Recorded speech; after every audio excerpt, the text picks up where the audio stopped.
Bonjour mes amis, aujourd'hui une exhortation sur l'empreinte que nous allons laisser sur terre, notre passage. C'est vrai que nous ne sommes pas sauvés à cause de nos bonnes œuvres, mais que nous sommes sauvés par la foi, par l'œuvre salvatrice de Jésus dans nos cœurs.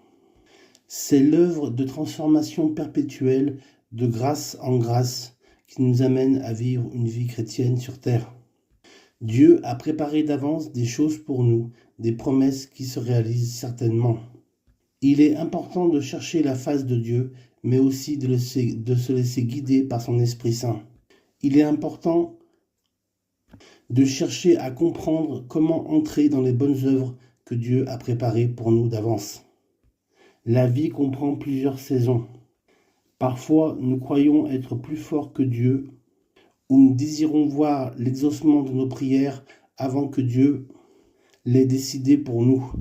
Nous sommes tous appelés à laisser une trace sur cette terre, et donc à porter du fruit, du bon fruit, dont notre descendance portera aussi également du fruit, par l'éducation par exemple que nous leur avons laissé, les valeurs, l'héritage immatériel de la foi chrétienne, porter du bon fruit.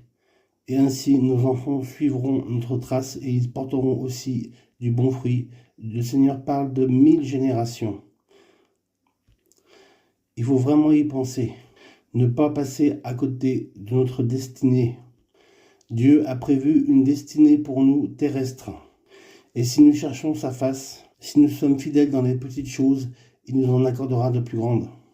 Car à quoi sert-il à un homme de gagner le monde entier s'il perd son âme ? Dieu souhaite le salut d'un plus grand nombre, qu'un grand nombre d'âmes soient sauvées.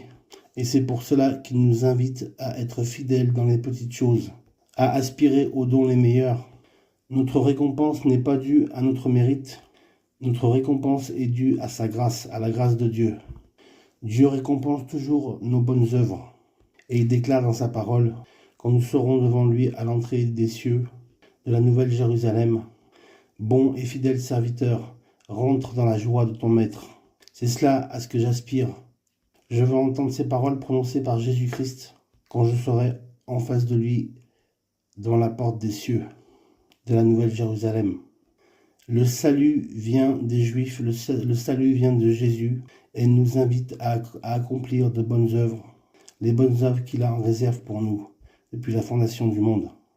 Il est donc très important de chercher à comprendre comment entrer dans les œuvres que Dieu a préparées d'avance pour nous. Et il l'est tout autant de laisser Dieu faire son œuvre de transformation en nous, de grâce en grâce. Car si l'Éternel ne bâtit la maison, ceux qui bâtissent, bâtissent en vain. Cherchez premièrement le royaume de Dieu, et toutes choses vous seront accordées par-dessus tout. Que Dieu vous bénisse, mes amis.